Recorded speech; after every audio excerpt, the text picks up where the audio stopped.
My name is Karen Holloway. I'm 46, a middle school art teacher living just outside of Asheville, North Carolina. 2 years ago, my husband, Daniel, died in a car accident, or at least that's what I was told.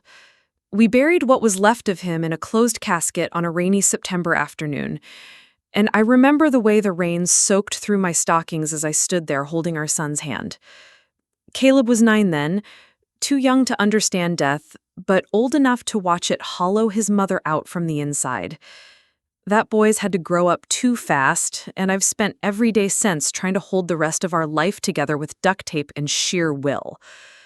You know that kind of tired that sits behind your eyes like sandpaper?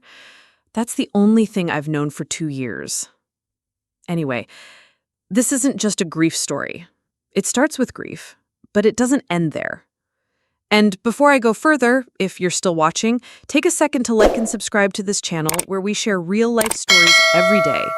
And trust me, this one, you won't believe where it goes. I never really got to grieve properly. After Daniel's funeral, his side of the family practically disappeared overnight. His sister blocked me on Facebook. His mom returned Caleb's birthday gift unopened.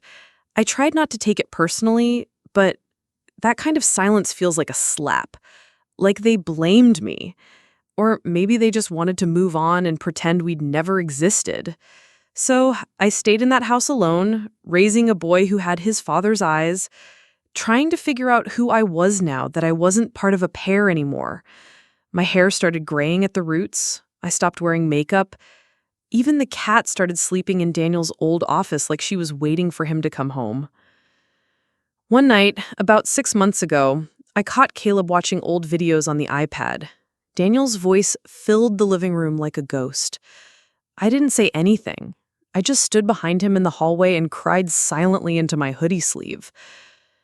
That's when I realized we couldn't keep living like we were trapped in a mausoleum. I had to do something, anything to start over. So I planned a trip, just me and Caleb. Something simple, a mother-son getaway to San Diego. I booked us a little Airbnb near the water and even got tickets to the zoo. It was the first thing we'd looked forward to in years. We packed light, flew out of Charlotte early on a Saturday morning. I let Caleb have a soda at the airport, even though it was 8:15 a.m. He looked up at me like I had just handed him the keys to the universe. The plane was almost full by the time we boarded. We had seats near the back, row 27, window, and middle. Caleb slid in next to the window and started fiddling with his switch. And I was still trying to stuff my purse under the seat when he froze. "Mom," he whispered. I didn't even look up. "What, baby?" His voice dropped into this small, terrified space I hadn't heard in him before. "Mom, that's Dad. That's Dad with another woman." The blood drained from my face so fast, I swear I got dizzy. I sat up straight and followed his gaze, slow and careful, like I was scared I'd shatter something if I moved too fast. 3 rows ahead, on the other side of the aisle, sat a man. Tall, sandy brown hair, broad shoulders, same left-handed ring finger twitch Daniel used to do when he was nervous. And sitting next to him, a woman. Younger than me, maybe 30, blonde highlights, business casual outfit. She leaned in close to him and laughed at something on his phone. I stared so long I forgot to breathe. It couldn't be. Daniel was dead. We buried him. I saw the wreckage. I signed the death certificate. They showed me his belongings, a crushed cell phone, a cracked watch, a blackened wedding ring. But this man, he turned just slightly when the flight attendant came by, and I saw his profile. My stomach dropped to my knees. It was him. He looked older, like he had lost weight. He had a thin scar near his ear I didn't remember, but it was him. My hand clutched the armrest so hard my knuckles turned white. Caleb leaned into me. "Mom, I swear that's Dad. What's happening?" I don't know. Just don't look. Don't let him see you." But it was too late. He turned again, and this time his eyes passed over us. I waited for the flicker of recognition, a double take, something, but nothing. He didn't react, didn't pause, didn't flinch. His gaze slid over me like a stranger on a bus. I felt like I was going to vomit. For the rest of the flight, I sat there with my stomach in knots, trying to breathe through 100 questions clawing at the inside of my skull. I held Caleb's hand so tightly, he kept rubbing his fingers once I let go. Was I losing my mind? Was this some cruel doppelganger? Or had Daniel faked his death? By the time we landed in San Diego, I was shaking. I told Caleb we had to hang back while everyone else got off the plane. I didn't want to be seen. He obeyed, quiet and pale. The woman with Daniel had a bright red roller bag. I watched it until it disappeared through the terminal. Once the aisle cleared, I stood up and reached for my bag, but my legs felt like lead. I could hardly move. The flight attendant smiled politely at me. "Need help with anything, ma'am?" I shook my head. No, I'm fine. Just, long flight." But I wasn't fine. I was unraveling. We got to our Airbnb around noon, and Caleb fell asleep on the couch within minutes. He hadn't said a word since we left the airport. I sat in the kitchen, staring at my phone, staring at the only photo I still had of Daniel in my gallery. Caleb had taken it the day before the accident. Daniel at the grill, smiling like he didn't have a care in the world. And then I thought of the man on the plane. Same eyes, same smile, same damn dimple on the left cheek. I zoomed in until the pixels broke apart and my own reflection stared back from the screen. What if it was him? What if he left us? What if the accident was never real? My hands were trembling so hard I knocked over my water glass. I picked up my phone and opened Google. I typed his name. Daniel Holloway, car crash. Dozens of news articles popped up from 2 years ago. The crash, the fire, the presumed identity based on dental records, the body too damaged for visual confirmation. The odd location, somewhere way off his normal route. No one ever found footage. That's when it hit me. What if it wasn't his body? What if he staged the whole thing? And more importantly, why? I didn't sleep that night. I lay on that unfamiliar Airbnb mattress with Caleb curled up beside me, staring at the ceiling like it had answers I couldn't find on Google. My mind kept playing loops. Daniel's voice, his smile, the way he used to hum when he did dishes, the way he'd touch the small of my back at the grocery store like I was something precious. That man was dead. And yet, I'd seen him. Alive, laughing with another woman on a flight we just happened to be on. What were the odds? By sunrise, something inside me had shifted.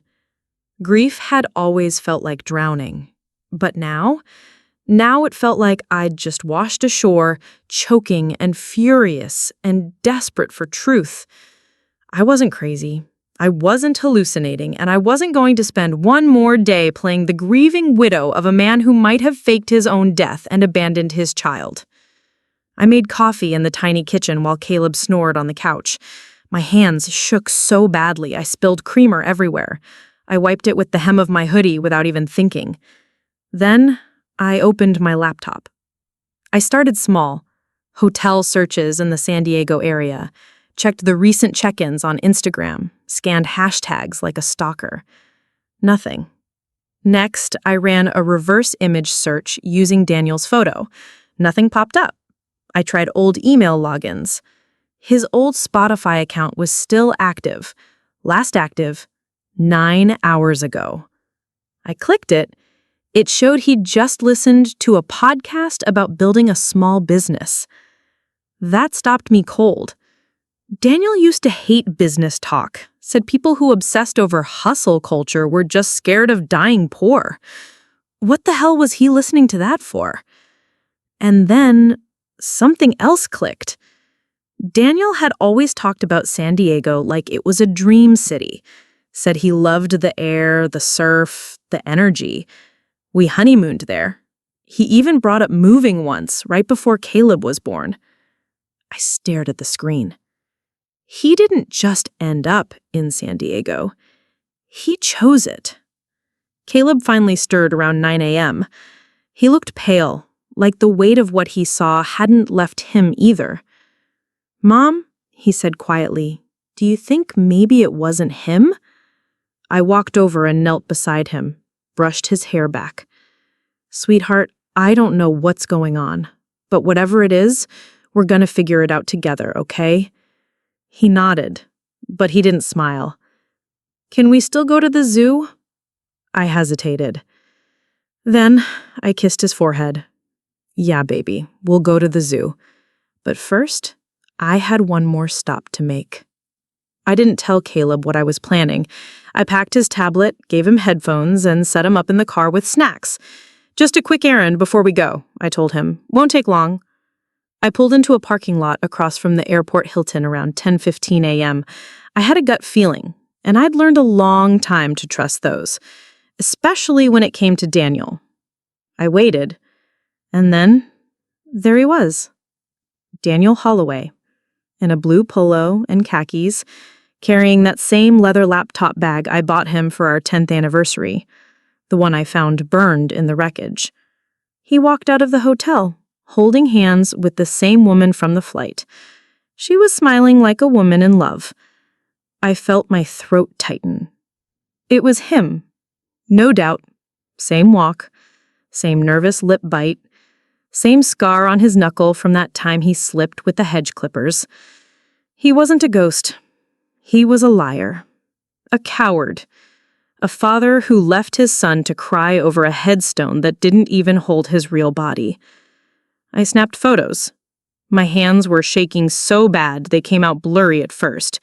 I crouched lower, used the car window to study my phone. Click, click, click. Part of me wanted to run across the street, scream his name, throw my keys at him, demand answers. But something in me said, no, not like this. I needed to know more. I needed to understand. And then I'd decide what to do. That night, I told Caleb we'd stay an extra day. He didn't argue, just seemed relieved we weren't flying again so soon. While he slept, I dug deeper. Daniel's old credit card number, one I still had saved from when we shared a Costco membership, was still linked to my old PayPal. I tried to reset the login, and boom, it worked. He never updated the recovery email. Idiot. There it was, a transaction for a business registration under the name of Holloway and Hill Marketing. San Diego address. The Hill must have been the woman, her last name maybe. I found their tiny website, corporate-looking, vague slogans, and a team page with one single, stupid, grinning photo of Daniel and her together.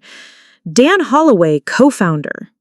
He dropped the eel from his name, like shaving off his past one syllable at a time. I studied his face. Older, wiser maybe, but smug. So damn smug. There were glowing testimonials, Yelp reviews, a local news article about their up-and-coming boutique firm. They were featured at a Chamber of Commerce event just 3 months ago. He was living a whole new life. I scrolled and scrolled until one detail made my blood run cold. The company was founded 19 months ago, just 5 months after his death. I felt like the walls were tilting. He didn't just leave. He planned this, filed paperwork, built a website, posed for headshots while I was still scraping burnt casserole off plates he'd never touch again. I stood up so fast the chair tipped over. My hands were sweating.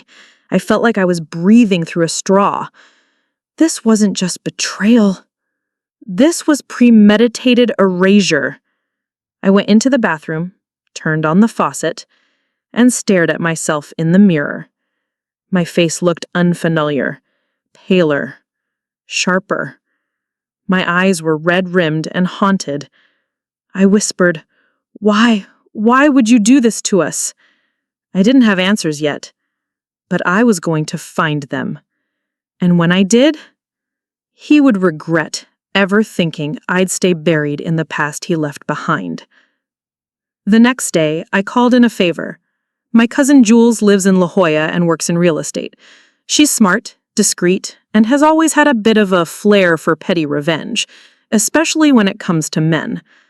I told her everything. She didn't even hesitate. "Send me the address," she said. "I'll find out who owns the place. Give me a few hours." That night, she called back. "You're not gonna like this. The condo's in her name, Madison Hill, age 33. But guess who's listed as a secondary leaseholder? I already knew. Daniel Holloway, your dead husband." My fingers gripped the phone until it creaked. I also found something else. They're throwing a little event tomorrow. A meet and greet for local business owners. It's public. You want to see them up close? I didn't even hesitate. "Text me the address." She paused. "Karen, are you sure?" I looked out at Caleb, asleep on the couch, clutching his stuffed dinosaur like he did when he was 4. "No," I whispered, "but I've been sure of nothing for 2 years. It's time I get some answers." The event was hosted at a sleek rooftop bar downtown, the kind of place with minimalist decor and overpriced cocktails. I wore the only black dress I owned that still fit right, paired with heels I hadn't touched since Daniel's funeral. It felt like armor, and I needed armor. Jules came with me. She's 5 feet tall and a walking firecracker. She wore red lipstick and carried herself like she was walking into court. "You good?" she asked as we stepped into the elevator. I nodded, even though my stomach was in knots. Let's just get this over with. When the doors opened, soft jazz and cocktail chatter filled the air.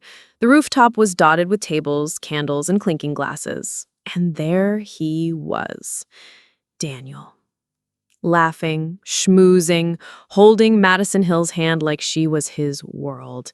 He looked smug, like a man who thought he'd gotten away with murder, which, in a way, he had.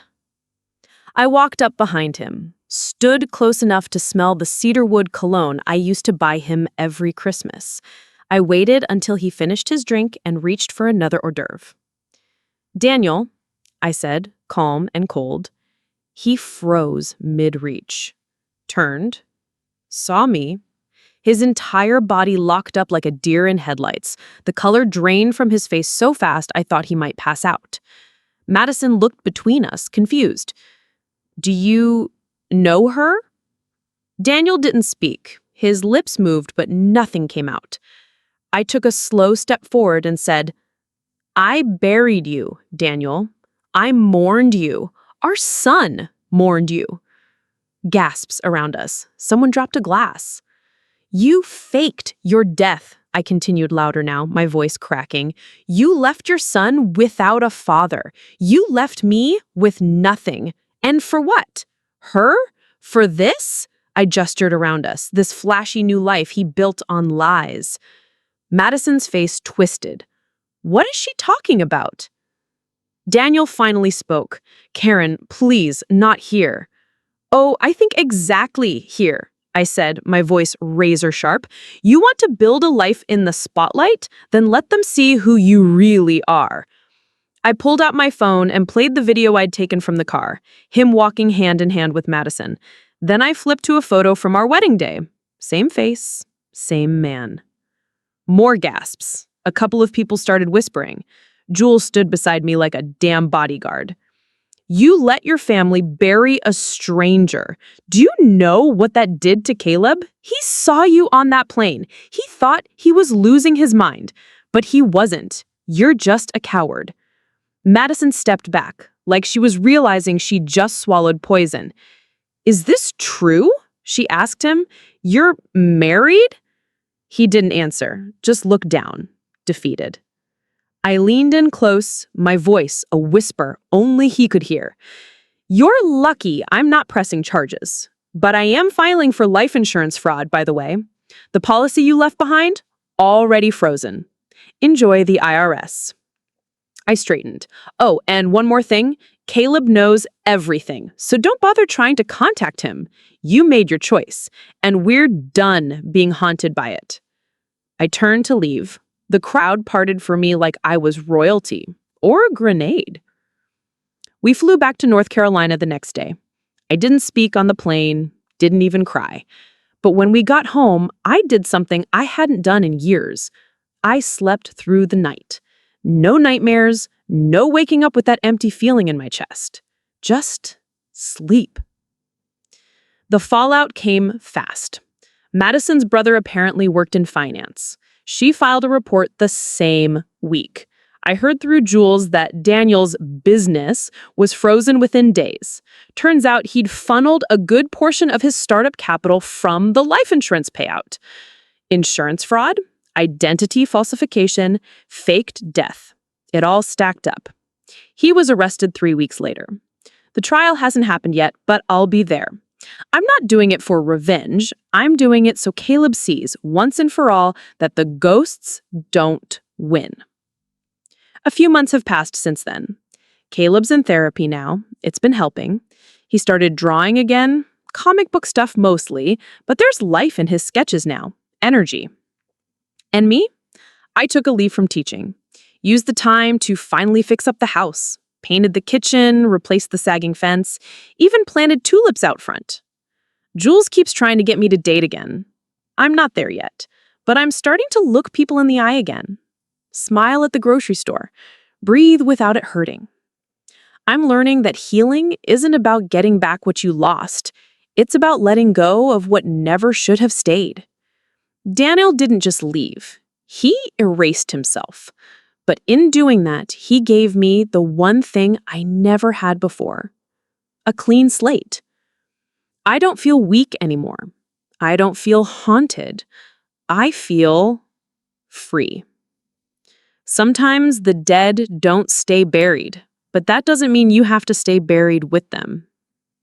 Thanks for listening to my story.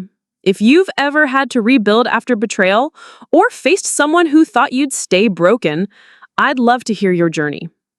Don't forget to like, subscribe, and drop your story of justice or healing in the comments below. Because sometimes the best revenge is living free when they thought you never would.